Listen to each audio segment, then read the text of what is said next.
So hello everyone, welcome back my channel NS बायोवर्ल्ड।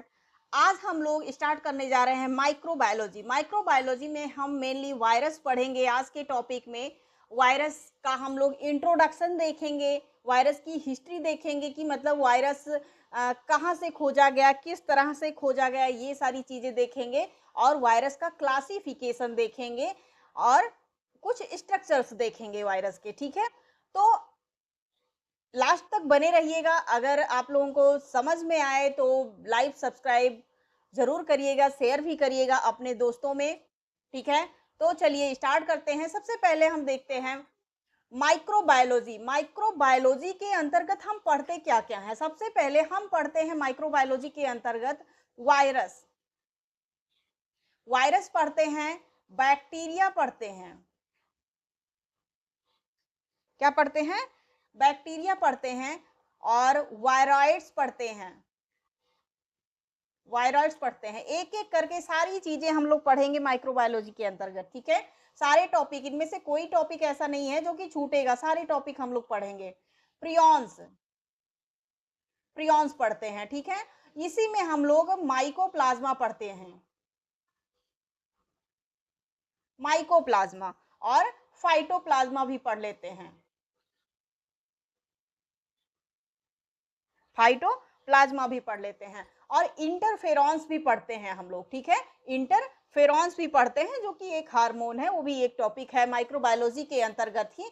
तो चलिए सबसे पहले हम लोग देखते हैं वायरस। वायरस के बारे में जाते हैं। वायरस जो टर्म दिया था बच्चों, वो लुईस पास्चर ने दिया था। किसने दिया था? लुईस पास्चर ने। ठीक है, ये लुईस पास्चर ने वायरस टर्म दिया था। वायरस की स्टडी को क्या बोलते हैं? हम वायरोलॉजी बोलते हैं। क्या बोल देते हैं? वायरोलॉजी बोल देते हैं। अब वायरस डिस्कवर्ड किसके द्वारा किया गया? टर्म तो लुईस पास्चर ने दिया, ठीक है, लेकिन डिस्कवर्ड किसके द्वारा किया गया? आयोनोस्की के द्वारा 1892 में। 1892 में, वो भी कहाँ, किसमें? टोबैको मोज़ेक वायरस में। किसमें? टोबैको मोज़ेक वायरस में। अब इन्होंने इसको डिस्कवर कैसे किया? जब ये तंबाकू के खेत में ये घूम रहे थे, तो इन्होंने देखा बच्चों कि कुछ ऐसी चीजें हैं, कुछ तंबाकू के ऊपर कुछ छींट तरह की, ऐसे ब्लैक ब्लैक राउंड राउंड कुछ उसमें छींटे दिखाई पड़ी। तो इन्होंने उसका क्या किया, उसका प्रैक्टिकली इन्होंने देखना चाहा। तो इन्होंने पाया कि जो बैक्टीरियल कुछ ऐसे कैजुअल ऑर्गेनिज्म हैं, कुछ ऐसे कैजुअल ऑर्गेनिज्म जो कि क्या हो रहे हैं, बैक्टीरियल फिल्टर पेपर से भी ये क्या हो रहे हैं, फिल्टर हो जा रहे हैं। किससे? इन्होंने जब उसको फिल्टर किया, कुछ कैजुअल ऑर्गेनिज्म थे, कैजुअल ऑर्गेनिज्म, कैजुअल ऑर्गेनिज्म थे जो कि डिजीज काज कर रहे थे, डिजीज काज कर रहे थे। कहां पे? टोबैको प्लांट पे,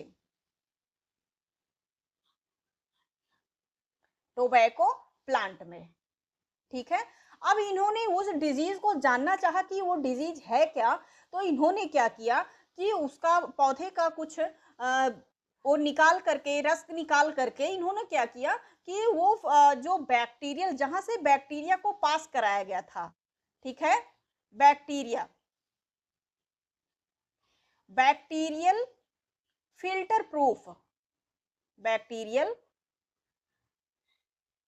फिल्टर प्रूफ, प्रूफ से ये क्या हो रहे थे, पास हो जा रहे थे। ठीक है, इसका मतलब क्या था कि इन्होंने पाया कि बैक्टीरिया से भी छोटे, बैक्टीरिया से भी छोटे कुछ ऐसे कैजुअल ऑर्गेनिज्म हैं जो टोबैको प्लांट पे क्या कर रहे हैं, डिजीज कॉज कर रहे हैं। ठीक है, डिजीज कॉज कर रहे हैं, इसीलिए इन्होंने इसको क्या बोला कि यही है वायरस।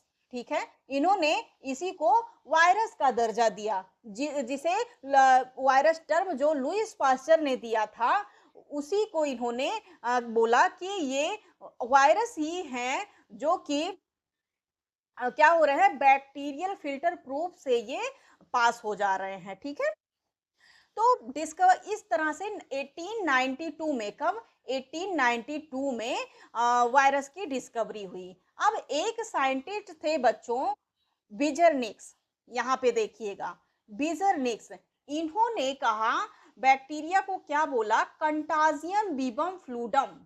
ये स्पेलिंग थोड़ा सा इधर आ गया है, मैं इधर लिख देती हूँ, contagium vivum fluidum means living infectious fluid. अब इन्होंने लीविंग इन्फेक्टियस फ्लूड क्यों कहा, इन्होंने देखा कि ये गए तंबाकू के पत्ते का रस निकाला इन्होंने, मतलब डिजीज पौधों का, डिजीज टोबैको प्लांट का इन्होंने रस निकाला, और जो नॉन डिजीज प्लांट थे उस पे जाकर के इन्होंने क्या किया, छिड़क दिया, उस पे जाकर के इन्होंने छिड़क दिया, और यह पाया कि जो नॉन डिजीज प्लांट, जो कि मतलब डिजीज फ्री प्लांट थे टोबैको के, वो भी इन्फेक्टेड हो गए, वो भी क्या हो गए, इन्फेक्टेड हो गए। इस तरह से इन्होंने क्या इसको नाम दिया, वायरस को क्या नाम दिया, कंटाजियम बीबम फ्लूडम। क्या नाम दिया, contagium vivum fluidum means living infectious fluid. इन्होंने बोला कि कुछ ऐसा ऐसा फ्लूड है जो कि पैथोजेनिक प्लांट से, क्या नॉन पैथोजेनिक प्लांट को भी इन्फेक्टेड कर दे रहा है, उसको हम इन्होंने क्या नाम दिया, कंटाजियम बीबम फ्लूडम। अब एक साइंटिस्ट थे बच्चों, स्टैनले, कौन, स्टैनले, स्टैनले ने पहली बार 1935 में टोबैको मोजैक वायरस की का क्रिस्टलाइजेशन किया, क्या, क्रिस्टलाइजेशन किया, ठीक है, इन्होंने क्या किया, क्रिस्टलाइजेशन किया, पहली बार, क्रिस्टलाइजेशन मतलब क्रिस्टल के रूप में, ठीक है। अभी हम समझाते हैं कि क्रिस्टल क्या होता है, ठीक है।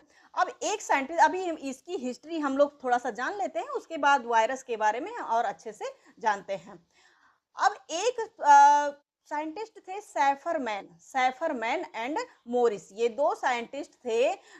इन्होंने 1963 में, कब, 1963 में फर्स्ट साइनोफेज की डिस्कवरी की, किसकी, फर्स्ट साइनोफेज की। अब साइनोफेज का मतलब क्या होता है, ऐसे वायरस, ऐसे वायरस जो कि ब्लू ग्रीन एल्गी को इन्फेक्ट करते हैं, ब्लू ग्रीन एल्गी को अपना होस्ट बनाते हैं, ऐसे वायरस को हम क्या बोलते हैं बच्चों, ऐसे वायरस को हम साइनोफेज बोलते हैं, ठीक है। साइनोफेज मीन्स ब्लू ग्रीन एल्गी का फैगोसाइट्स, ब्लू ग्रीन एल्गी का फैगोसाइट्स, उसको उसका भक्षण करने वाला, ठीक है।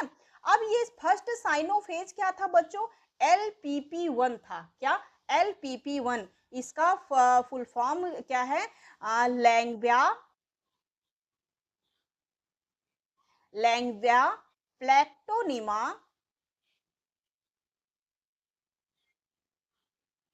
प्लैक्टोनिमा फॉर्मिडियम, फॉर्मिडियम, ठीक है, लैंग्विया प्लैक्टोनिमा फॉर्मिडियम, LPP1 मीन्स पहला जो साइनोफेज था, मीन्स ब्लू ग्रीन एल्गी को, आप लोग नोट करिएगा, ब्लू ग्रीन एल्गी को इन्फेक्ट करने वाला वायरस जिसे साइनोफेज बोलते हैं, सैफरमैन एंड मोरिस ने 1963 में डिस्कवर किया था। और फर्स्ट साइनोफेज क्या डिस्कवर किया था, LPP1, जिसका फुल फॉर्म है, ये तीन वायरस हैं, तीन वायरस मिल करके एक ब्लू ग्रीन एल्गी को इन्फेक्ट करते हैं, और ये इनका नाम क्या है, लैंग्विया प्लैक्टोनिमा फॉर्मिडियम, क्या, लैंग्विया प्लैक्टोनिमा फॉर्मिडियम। अब एक वैज्ञानिक थे बच्चों, FW टॉर्ट, क्या, FW टॉर्ट, इन्होंने बैक्टीरियोफेज की डिस्कवरी की, किसकी, बैक्टीरियोफेज की। अब ये बैक्टीरियोफेज क्या होता है, बैक्टीरियोफेज का मतलब है ऐसा वायरस जो कि बैक्टीरिया को इन्फेक्ट करे, ऐसा वायरस जो कि बैक्टीरिया को इन्फेक्ट करे। यहाँ पे हम लिख देते हैं वायरस which attack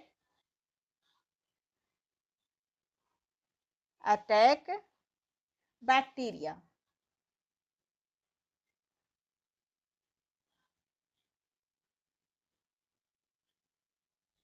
बैक्टीरिया, ठीक है, ऐसा वायरस जो कि बैक्टीरिया को अटैक कर रहा है, उसको हम बैक्टीरियोफेज कहते हैं। और बैक्टीरियोफेज की डिस्कवरी किसने की थी? एफ.डब्ल्यू. टॉर्ट ने की थी। एक साइंटिस्ट थे बच्चों प्रुजिनर। प्रुजिनर ने प्रियॉन्स की डिस्कवरी की थी। अभी आगे चल करके हम लोग प्रियॉन्स के बारे में भी समझेंगे, बैक्टीरियोफेज के बारे में समझेंगे, सारे का एक एक करके हम लोग डिस्क्राइब करेंगे, ठीक है। तो प्रुजिनर कौन थे? प्रुजिनर ने प्रियॉन्स की डिस्कवरी की थी। एक साइंटिस्ट थे टी.ओ. डायनियर। टी.ओ. डायनियर ने 1971 में वायरॉइड्स की डिस्कवरी की थी। किसकी? वायरॉइड्स की डिस्कवरी की थी, ठीक है। अब कुछ वैक्सीनेशन से रिलेटेड हम देख लेते हैं। एक साइंटिस्ट थे एडवर्ड जेनर। एडवर्ड जेनर, जिन्होंने वैक्सीन ऑफ स्मॉल पॉक्स के वैक्सीन की डिस्कवरी की थी, ठीक है। स्मॉल पॉक्स के वैक्सीन की क्या की थी? डिस्कवरी की थी, ठीक है। अब इन्हें ही हम क्या बोलते हैं? फादर ऑफ वैक्सीनेशन भी बोल देते हैं, जो कि एडवर्ड जेनर ने सबसे पहले स्मॉल पॉक्स की वैक्सीन की डिस्कवरी की थी। अब दो साइंटिस्ट ने मिल करके पोलियो वैक्सीन की डिस्कवरी की थी, वो भी अलग अलग। Sabin and Salk. Sabin and Salk ने क्या किया था? पोलियो वैक्सीन की डिस्कवरी की थी। अब पोलियो वैक्सीन में आप लोग समझते रहिएगा, दो तरह के पोलियो वैक्सीन होते हैं। आप लोगों ने देखा होगा, छोटे बच्चों को ओरल पोलियो वैक्सीन पिलाया जाता है। ओरल पोलियो वैक्सीन, ठीक है। और एक होता है injected polio vaccine. Injected polio vaccine, ठीक है। अब ओरल पोलियो वैक्सीन की जो डिस्कवरी थी, ये किया था सेबिन ने, ठीक है। ओरल पोलियो वैक्सीन की डिस्कवरी किसने किया था? सेबिन ने किया था। और इंजेक्टेड पोलियो वैक्सीन की डिस्कवरी किसने किया था? साक ने, ठीक है। साक ने। तो आप लोग जानते रहिएगा, सेबिन एंड साक ने पोलियो वैक्सीन की डिस्कवरी की। लेकिन अगर क्वेश्चन में ये आता है कि ओरल पोलियो वैक्सीन की डिस्कवरी किसने की, तो आप लोगों को सेबिन लगाना है। और अगर ये पूछता है कि इंजेक्टेड पोलियो वैक्सीन की डिस्कवरी किसने की, तो आप लोगों को साक लगाना है, ठीक है। तो दो तरह के पोलियो वैक्सीन हुए। अब नेक्स्ट हम देख लेते हैं, एक साइंटिस्ट थे आइजैक्स एंड लिंडमैन। आइजैक्स और लिंडमैन ने क्या किया था बच्चों? इंटरफेरॉन की डिस्कवरी की थी। इंटरफेरॉन की डिस्कवरी की थी। अब क्वेश्चन में ये मोस्ट इंपॉर्टेंट पूछ लिया जाता है कि स्मॉलेस्ट वायरस कौन सा होता है? स्मॉलेस्ट वायरस कौन सा होता है? तो स्मॉलेस्ट वायरस है बच्चों कोलीफेज F2। कोलीफेज F2, जिसे जो 2 माइक्रोमीटर का होता है। कितना? जिसका जो कितना बड़ा होता है? 2 माइक्रोमीटर का। स्मॉलेस्ट एनिमल वायरस होता है बच्चों, ये स्मॉलेस्ट वायरस जो प्लांट और एनिमल दोनों में स्मॉलेस्ट वायरस है, वो कोलीफेज F2 है, जो कि 2 माइक्रोमीटर का होता है। स्मॉलेस्ट वायरस अगर एनिमल में पूछता है, तो mouth and foot virus of kettles. Mouth and foot virus of kettles, ठीक है। ये कौन सा है? Smallest animal virus. अब सब देख लेते हैं हम, स्मॉलेस्ट प्लांट वायरस क्या होता है? तो स्मॉलेस्ट प्लांट वायरस होता है बच्चों satellite tobacco necrosis. Satellite tobacco necrosis होता है, ठीक है। अब नेक्स्ट हम आ जाते हैं, या कभी पूछता है कि लॉन्गेस्ट एनिमल वायरस क्या होता है, तो हमारा आंसर क्या होना चाहिए? Pox virus. पॉक्स वायरस क्या है? Longest animal. पॉक्स वायरस क्या है? लॉन्गेस्ट एनिमल वायरस है, जो कि 300 माइक्रोमीटर है। क्या? 300 माइक्रोमीटर है। स्मॉल पॉक्स वेरियोला वायरस भी होता है, जिसे हम जो कि 2000 माइक्रोमीटर होता है। कितना? 2000 माइक्रोमीटर होता है। ये लॉन्गेस्ट वायरसेस हैं। अब लॉन्गेस्ट प्लांट वायरस हम देख लेते हैं, तो सिट्रस होता है। सिट्रस प्लांट में पाया जाता है जो वायरस होता है सिट्रस वायरस, जो कि सिट्रस प्लांट में पाया जाता है, उसको हम लॉन्गेस्ट प्लांट वायरस बोल देते हैं, ठीक है। अब हम आते हैं कि वायरस कहते किसको हैं, वायरस कहते किसको हैं, वायरस क्या होता है। तो सबसे पहले एक सवाल आता है बच्चों कि जब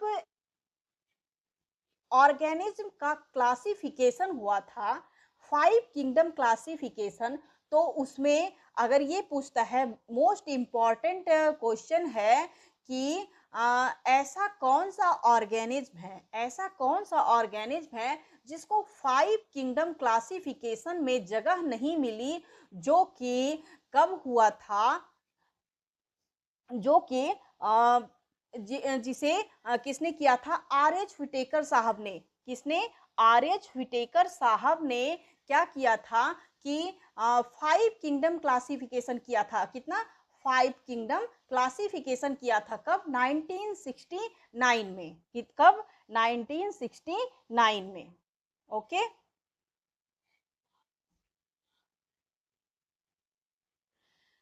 तो इसमें किसको जगह नहीं मिली थी, वायरस को, किसको, वायरस को, वायरस को 5 किंगडम क्लासिफिकेशन में, किसमें, 5 किंगडम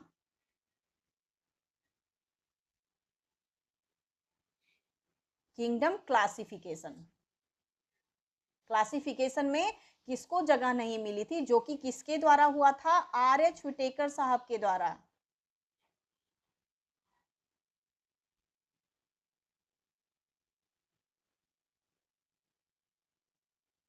आर एच व्हिटेकर साहब के द्वारा, ठीक है। इन्होंने क्या किया था, 5 वायरस को अपने क्लासिफिकेशन में इन्होंने जगह नहीं दिया था, ठीक है। अब वायरस होता क्या है बच्चों, सबसे पहले तो जान लेते हैं, ये एक्सेप्शन ऑफ सेल थ्योरी है। एक्सेप्शन ऑफ सेल थ्योरी मतलब क्या होता है, क्यों इसे एक्सेप्शन ऑफ सेल थ्योरी कहा गया, क्योंकि ये जब तक जब तक लिविंग ऑर्गेनिज्म के बॉडी में रहता है, लिविंग ऑर्गेनिज्म के सेल्स में रहता है, तभी तक ये अपने आप को अ, अपना जो लिविंग नेचर है वो प्रदर्शित कर पाता है। जैसे ही ये लिविंग ऑर्गेनिज्म के बाहर आता है, ये नॉन लिविंग थिंग्स में, मीन्स ये इनर्ट हो जाता है, क्या, इनर्ट हो जाता है बच्चों, मीन्स ये अक्रिय हो जाता है, सक्रिय नहीं रह पाता है, मीन्स ये अपना लिविंग नेचर नहीं प्रदर्शित करता है। इसीलिए ये एक्सेप्शन ऑफ सेल थ्योरी में गिना गया, और इसको connecting link of living and non living things भी बोल देते हैं, किसको, वायरस को। वायरस क्या है, वायरस है कनेक्टिंग लिंक, कनेक्टिंग लिंक किसके किसके बीच, एनिमल और मीन्स लिविंग, लिविंग और नॉन लिविंग के थिंग बीच में, ठीक है। ये क्या है, कनेक्टिंग लिंक का वो करता है, इसलिए इसको क्या बोला गया, ओब्लिगेट इंट्रासेलुलर पैरासाइट, क्या बोला गया, obligate intracellular parasite, means intracellular, intracellular का मतलब है सेल के अंदर, सेल के अंदर, जब तक ये सेल के अंदर रहेगा तभी तक ये जीवित अवस्था में रहता है, नहीं तो ये नॉन लिविंग थिंग्स में हो जाता है, ठीक है। अब एक तो ये ए सेलुलर और नॉन सेलुलर होता है, मीन्स इसका कोई सेल का नेचर नहीं होता है, इसीलिए इसको एक्सेप्शन ऑफ सेल थ्योरी, जब दो साइंटिस्ट स्लीडन और सॉन ने सेल थ्योरी दी थी, तो उन्होंने वायरस को एक्सेप्शन के रूप में दिया था, किसको, वायरस को एक्सेप्शन के रूप में दिया था। और जब मॉडर्न सेल थ्योरी दी थी रुडोल्फ बर्काउ ने, किसने, रुडोल्फ बर्काउ ने, उन्होंने भी इसको क्या बोला, एक्सेप्शन ऑफ सेल थ्योरी की, मीन्स ये सेल नहीं है, ये सेल के नेचर का नहीं है, क्योंकि ये जब तक लिविंग सेल्स में रहता है तभी तक ये अपने लिविंग नेचर को प्रदर्शित करता है, नहीं तो फिर ये नॉन लिविंग बन के रह जाता है। इसीलिए इसको क्रिस्टलाइज भी किया जा सका, पहली बारी से स्टैनले ने क्रिस्टलाइज किया। अब ये बना किसका होता है, ये बारी आती है, तो ये बना होता है न्यूक्लियोप्रोटीन का, किसका, न्यूक्लियोप्रोटीन का, मीन्स इसमें क्या होता है, न्यूक्लिक एसिड ये न्यूक्लिक एसिड और प्रोटीन पार्ट रहते हैं। कितने? न्यूक्लिक एसिड और प्रोटीन पार्ट। न्यूक्लिक एसिड में या तो फिर डीएनए रहेगा या फिर आरएनए रहेगा, ठीक है। प्रोटीन पार्ट जो होता है इसको कैप्सिड बोलते हैं। क्या बोलते हैं? कैप्सिड बोल देते हैं, ठीक है। इसको क्या बोलते हैं? कैप्सिड बोल देते हैं, ठीक है, प्रोटीन पार्ट को। और कैप्सिड कैप्सिड में कई सारे यूनिट्स, कैप्सिड जो होता है वो कई सारे यूनिट्स का मिल करके बना होता है। इसी वजह से बच्चों उसको हम क्या बोल देते हैं? कैप्सोमियर। मीन्स कैप्सिड के यूनिट को हम कैप्सोमियर बोल देते हैं। जैसे अगर हम टोबैको मोजैक वायरस का स्ट्रक्चर बनाए तो कुछ इस तरह से बनता है, ठीक है, कुछ इस तरह से, ऐसे, इसी तरह से। ये जो नीचे आपको प्रोटीन पार्ट दिखाई दे रहा है, प्रोटीन पार्ट जो न्यूक्लिक एसिड, ये न्यूक्लिक एसिड है, चाहे ये डीएनए हो या फिर आरएनए हो। ये nucleic acid surrounded by proteinaceous part, proteinaceous part, जो कि क्या होता है बच्चों? प्रोटीन नेचर का होता है। और इसको हम लोग क्या बोलते हैं? कैप्सिड बोलते हैं। ये जो प्रोटीन पार्ट होता है इसको कैप्सिड बोलते हैं। और ये कैप्सिड, इसमें जो ये सारे यूनिट्स होते हैं इसको हम क्या बोल देते हैं? कैप्सोमियर बोल देते हैं, कैप्सोमियर बोल देते हैं, ठीक है।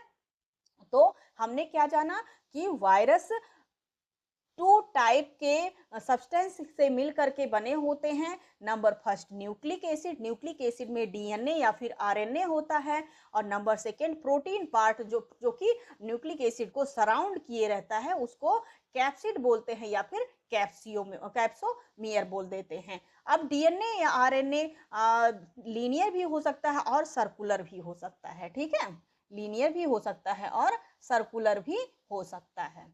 ओके, अब हम आ जाते हैं, अभी अभी एक, हाँ, एक एक्सेप्शन भी है बच्चों, एक एक्सेप्शन आप लोग देखते रहिएगा। हमने बोला कि प्रोटीन जो न्यूक्लिक एसिड होता है वो या तो डीएनए होता है या तो फिर आरएनए होता है, लेकिन इसका एक एक्सेप्शन है।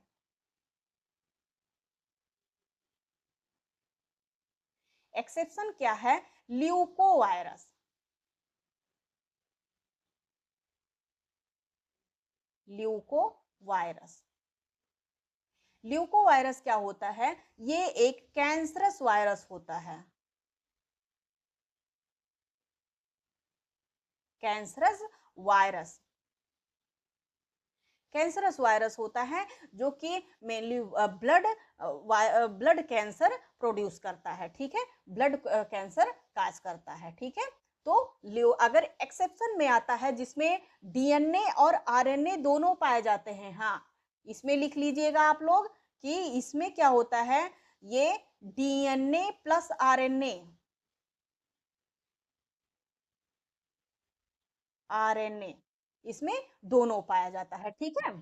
सॉरी, पेन गिर गया हमारा। इसमें क्या होता है? डीएनए और आरएनए दोनों पाया जाता है। अब हम देख लेते हैं कि क्लासिफिकेशन, क्लासिफिकेशन पे आते हैं कि जो वायरस, वायरस क्या है? एक ऑर्डर है, वायरस क्या है? एक ऑर्डर है। और वायरसेस ऑर्डर को 3 सब ऑर्डर में डिवाइड किया गया। कितने? 3 सब ऑर्डर, ठीक है, 3 सब ऑर्डर, फाइटोफेजनी, जूफेजनी और फेजनी। क्या? फाइटोफेजनी, जूफेजनी और फेजनी। अब हम फाइटोफेजनी किसे कहते हैं? सब ऑर्डर फाइटोफेजनी मीन्स जो कि प्लांट वायरस होते हैं, जो कि प्लांट वायरस होते हैं उसको हम क्या बोलते हैं? फाइटोफेजनी, प्लांट वायरस होते हैं, ठीक है। जूफेजनी, जूफेजनी ऐसे वायरस जो कि एनिमल पे अटैक करते हैं, एनिमल को अपने होस्ट के रूप में बनाते हैं, उसको हम जूफेजनी बोलते हैं, एनिमल को। अब आया फेजनी, थर्ड सब ऑर्डर क्या है? फेजनी। फेजनी ऐसा वायरस है जो कि बैक्टीरिया को अपना होस्ट बनाते हैं। किसको? Bacteria, bacteria. बैक्टीरिया को अपना होस्ट बनाते हैं बच्चों, तो उसको हम क्या बोलते हैं, फेजनी बोलते हैं। तो वायरस ऑर्डर को कितने ऑर्डर, सब ऑर्डर में डिवाइड किया गया, तो 3 सब ऑर्डर में। कौन कौन सा, फाइटोफेजनी, जूफेजनी और फेजनी। अब हम देख लेते हैं वायरस क्या होते हैं, या तो फिर डीएनए वायरस होते हैं या तो फिर RNA virus. DNA virus means deoxy ribo virus, क्या, deoxy ribo virus. RNA virus का मतलब हो गया कि राइबो वायरस। यहाँ पे हम लिख देते हैं डीऑक्सी राइबो वायरस, ठीक है, और राइबो वायरस, राइबो वायरस, ठीक है, डीऑक्सी राइबो वायरस या फिर राइबो वायरस, ये दो तरह के वायरस पाए जाते हैं। अब डीऑक्सी राइबो वायरस, इसका क्लासिफिकेशन हम लोग देख रहे हैं। डीऑक्सी राइबो वायरस अगर हम देखते हैं तो ये या तो फिर एनिमल वायरस होंगे या फिर प्लांट वायरस होंगे। कौन कौन से, या फिर एनिमल वायरस होंगे या फिर प्लांट वायरस होंगे। तो हम देख लेते हैं कि एनिमल डीएनए वायरस क्या होता है, मोस्टली एनिमल वायरस होते हैं। कौन से, मोस्टली एनिमल वायरस होते हैं। बट एक ऐसा वायरस है जो कि plant virus, cauliflower mosaic virus, cauliflower mosaic virus, जो कि ओनली प्लांट वायरस होता है, DNA virus, only plant DNA virus. Plant में ऐसा DNA virus cauliflower mosaic virus एक इकलौता ऐसा वायरस है जो कि प्लांट में पाया जाता है। कहाँ पे, प्लांट में पाया जाता है। इसमें डीएनए न्यूक्लिक एसिड होता है, वो भी double stranded DNA nucleic acid. कौन सा, double stranded DNA nucleic acid, ठीक है। अब हम आते हैं, देख लेते हैं एनिमल डीएनए वायरस को। किसको, एनिमल डीएनए वायरस को। अब इसमें भी हम देखते हैं या डबल स्ट्रैंडेड डीएनए वायरस है या फिर single stranded DNA virus. Means double stranded means इस तरह से, डबल स्ट्रैंडेड, या फिर सिंगल स्ट्रैंडेड इस तरह से, ठीक है। इसमें डीएनए डबल स्ट्रैंडेड है या फिर मॉलिक्यूलर बायोलॉजी जब हम लोग पढ़ेंगे तो double stranded, single stranded, DNA, RNA, ये सारी चीजों के बारे में हम लोग अच्छे से जानेंगे। अभी के लिए बस इतना जानते रहिएगा कि डबल स्ट्रैंडेड डीएनए वायरस जो है बच्चों, ये हम देखते हैं कोलीफेज। कोलीफेज वायरस जो होता है ये 7 टाइप का होता है। कौन कौन से, 7 टाइप का, T2, T3, T4, T5 होता है, T5, T6 और T7। T2 से लेकर के T7 तक कोलीफेज T2, कोलीफेज T3, कोलीफेज T4, कोलीफेज T5, कोलीफेज T6, कोलीफेज T7, इतना होता है कोलीफेज T2 वायरस, जो कि डबल स्ट्रैंडेड डीएनए वायरस है। नंबर सेकंड हम लोग देख लेते हैं एडिनो वायरस। इन सारों के हम डिजीज भी डिस्कस करेंगे आगे की क्लासेस में, ठीक है। हर्पीज वायरस, क्या, हर्पीज वायरस, पॉक्स वायरस। तो डबल स्ट्रैंडेड डीएनए वायरस में, एनिमल वायरस में क्या क्या आता है, coliphage virus, adeno virus, herpes virus और पॉक्स वायरस, ठीक है। अब हम देख लेते हैं single stranded DNA virus.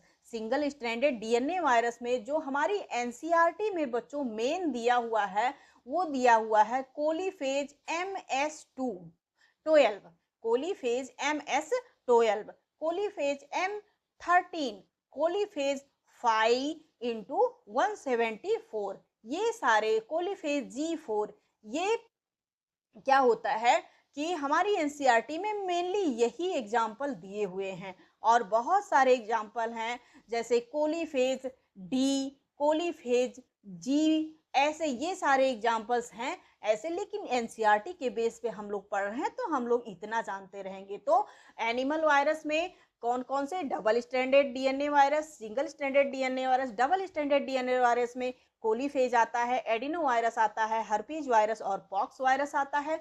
Single stranded DNA virus में कोलीफेज MS12, कोलीफेज M13, कोलीफेज 5x174, कोलीफेज G4 आता है, ठीक है। अब हम देख लेते हैं next, RNA virus means ribo virus के बारे में हम लोग जानते हैं। अब राइबो वायरस क्या होता है बच्चों, मोस्टली प्लांट वायरस होते हैं। कैसे, मोस्टली प्लांट वायरस, इसमें हम लोग देख लेते हैं। मोस्टली कैसे होते हैं, प्लांट वायरस, ठीक है, मोस्टली कैसे होते हैं, प्लांट वायरस, ठीक है। अब लेकिन कुछ एनिमल वायरस भी होते हैं, क्या, कुछ एनिमल वायरस भी होते हैं, जैसे इन्फ्लुएंजा वायरस, क्या, इन्फ्लुएंजा वायरस, जो कि जुखाम वाला वायरस होता है ना, जब हम लोग को जुखाम होता है तो यही वायरस हम लोग को अटैक करता है तो ये जुखाम होता है, ठीक है। रॉस सार्कोमा वायरस, कौन सा, Ross sarcoma virus, AIDS virus जो एचआईवी वायरस होता है, एचआईवी, ठीक है, एड्स वायरस और पोलियो वायरस। और ये सारे कैसे हैं, single stranded RNA, single stranded RNA, ठीक है, ये सारे कैसे हैं, सिंगल स्ट्रैंडेड आरएनए वायरस हैं, ठीक है। अब आते हैं, हम देख लेते हैं आरएनए के मेन उस पे आते हैं, प्लांट वायरस पे, किस पे, प्लांट वायरस पे, ठीक। अब प्लांट वायरस बच्चों क्या है, या तो फिर सिंगल स्ट्रैंडेड आरएनए वायरस होगा या फिर डबल स्ट्रैंडेड आरएनए वायरस होगा। तो सिंगल स्ट्रैंडेड आरएनए वायरस हम देख लेते हैं, जैसे टीएमवी, टोबैको मोजैक वायरस, क्या, टोबैको मोजैक वायरस, इसका एनसीईआरटी में स्ट्रक्चर दिया हुआ है, इसके बारे में हम लोग डिटेल से पढ़ेंगे, ठीक है। क्यूवी बैक्टीरियोफेज, बैक्टीरियोफेज का भी स्ट्रक्चर दिया हुआ है एनसीईआरटी में, केवल स्ट्रक्चर दिया हुआ है, थोड़ा बहुत इसके बारे में डिस्कस किया गया है, बट हम लोग इसे डिटेल्स में नेक्स्ट लेक्चर में इसका स्ट्रक्चर पढ़ेंगे, ठीक है। टोबैको मोजैक वायरस हो गया, क्यूवी बैक्टीरियोफेज हो गया, टर्निप एलो मोजैक वायरस, क्या, turnip yellow mosaic virus, tomato mosaic virus, क्या, टोमेटो मोजैक वायरस और टोबैको नेक्रोसिस मोजैक वायरस, ये सारे कैसे हो गए, सिंगल स्ट्रैंडेड आरएनए, क्या, सिंगल स्ट्रैंडेड आरएनए। अब हम नेक्स्ट देख लेते हैं डबल स्ट्रैंडेड आरएनए, कौन सा, डबल स्ट्रैंडेड आरएनए, जैसे reo virus, wound tumor virus, rice dwarf virus, कौन सा, राइस डॉर्फ वायरस और मेज डॉर्फ वायरस, ठीक है। ये चार वायरस कैसे हैं बच्चों, ये सब एनसीईआरटी में गिवन डेटा है, इसको अच्छी तरह से आप लोग याद कर लीजिएगा, मोस्ट इंपॉर्टेंट है ये। और क्लासिफिकेशन से मेनली क्वेश्चंस बन जाते हैं वायरस से, या तो फिर इसकी हिस्ट्री से, इसकी डिस्कवरी से रिलेटेड क्वेश्चंस आते हैं, या तो फिर क्लासिफिकेशन से रिलेटेड क्वेश्चन आते हैं, ठीक है। तो डबल स्ट्रैंडेड आरएनए वायरस में क्या क्या आ जाएगा, reo virus, wound tumor virus, rice dwarf virus और मेज डॉर्फ वायरस, ठीक है। अब हम नेक्स्ट टॉपिक देख लेते हैं इसका, कभी कभी क्वेश्चंस में पूछ लिया जाता है शेप ऑफ वायरस, क्या, शेप ऑफ वायरस। अब शेप ऑफ वायरस में हम लोग जब देखेंगे तो सबसे पहले पूछता है ब्रिक शेप्ड, मीन्स ईंट के आकार का, कैसा, ईंट के आकार का। तो ईंट के आकार का जो वायरस होता है बच्चों, वो होता है स्मॉल पॉक्स वायरस, क्या, स्मॉल पॉक्स वायरस। ब्रिक्स, अब इसे याद करने का अच्छा तरीका है क्या, ब्रिक्स, ब्रिक्स, ब्रिक्स में एक्स का प्रोनाउंसिएशन आ रहा है, क्या, एक्स का प्रोनाउंसिएशन, पॉक्स में भी एक्स का प्रोनाउंसिएशन, लास्ट में कौन सा प्रोनाउंसिएशन आ रहा है, ब्रिक्स, पॉक्स, ठीक है। तो अच्छी तरीके से आप लोगों को याद हो जाएगा, मैंने भी ऐसे ही याद किया है, ठीक है। Rod shaped virus, rod shaped virus, इसको क्या है, ये tobacco mosaic, tobacco mosaic virus अभी हम लोगों ने बनाया था कुछ इस तरह से, ऐसे ऐसे रॉड लाइक इसका स्ट्रक्चर होता है, ठीक है, कैसा, रॉड लाइक, ऐसे ऐसे इसके कैप्सिड वगैरह बने रहते हैं ढेर सारे, इस तरह से। ये न्यूक्लिक एसिड होता है और ये कैप्सिड होता है, कैप्सोमियर, ओके। तो रॉड शेप्ड वायरस क्या हो जाएगा, टोबैको मोजैक वायरस। अब bullet shaped virus, bullet shaped virus means ऐसे गोली के आकार का, इस तरह से, इस तरह से ऐसे नुकीला करके, ठीक है, ये बुलेट शेप्ड वायरस हो गया, जो कि रेबीज वायरस होता है, कौन सा वायरस, रेबीज वायरस। अब नेक्स्ट देख लेते हैं tadpole virus, tadpole shaped, tadpole तो आप लोग जानते ही होंगे, जैसे हम लोग फ्रॉग का टेडपोल देखते हैं, तो वो इस तरह से है, इसको हम लोग बैक्टीरियोफेज बोलते हैं, क्या, बैक्टीरियोफेज, ठीक है। अब नेक्स्ट आते हैं स्फेरिकल वायरस। स्फेरिकल वायरस में हम लोग देखेंगे क्या-क्या है। एचआईवी वायरस है, इन्फ्लुएंजा वायरस है, पोलियो वायरस है और हर्पीज वायरस है। ठीक है, कौन-कौन सा वायरस है? HIV, influenza, polio, herpes. ठीक है, तो ये सब स्फेरिकल में से सर्कल के आकार के, इस तरह से सर्कल के आकार के। ठीक है, अब एक और देख लेते हैं रफली स्फेरिकल। अभी 1920 इन सब में 2019 में 20 में हाँ, इतनी बड़ी महामारी आई थी जो कि हम लोग मतलब ऐसा लग ही नहीं रहा था बच्चों कि अब दुनिया में कोई रह जाएगा। ठीक है, तो आप लोग समझ गए होंगे कि किस वायरस के बारे में हम लोग बात कर रहे हैं। हम बोल रहे हैं कोरोना वायरस के बारे में। कोरोना वायरस, ठीक है, ये कैसा है? रफली स्फेरिकल। कोरोना का मतलब होता है जैसे सूर्य की किरणें जो निकलती हैं ऐसे, इस तरह से, ऐसे ये इस तरह से कुछ इसमें स्ट्रक्चर होता है इसका। कोरोना निकले होते हैं, कुछ इसके रेज निकले होते हैं, इसीलिए इसको कोरोना वायरस बोलते हैं। और ये रफली स्फेरिकल है, स्फेरिकल है बस इसमें, बट इसमें कुछ रेडिएशंस होते हैं, इसीलिए इसको रफली स्फेरिकल से बोलते हैं। ठीक है, जो कि कोरोना वायरस में होता है। ठीक है, तो ये रहा आज का हम लोगों का टॉपिक।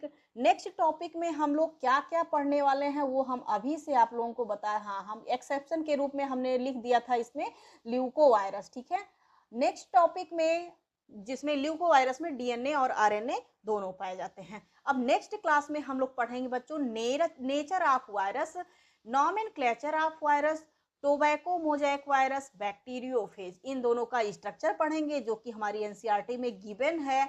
स्ट्रक्चर दिया हुआ है बट उसमें थोड़ा सा हम लोग डिटेल भी जाएंगे क्योंकि डिटेल में भी क्वेश्चंस आते हैं।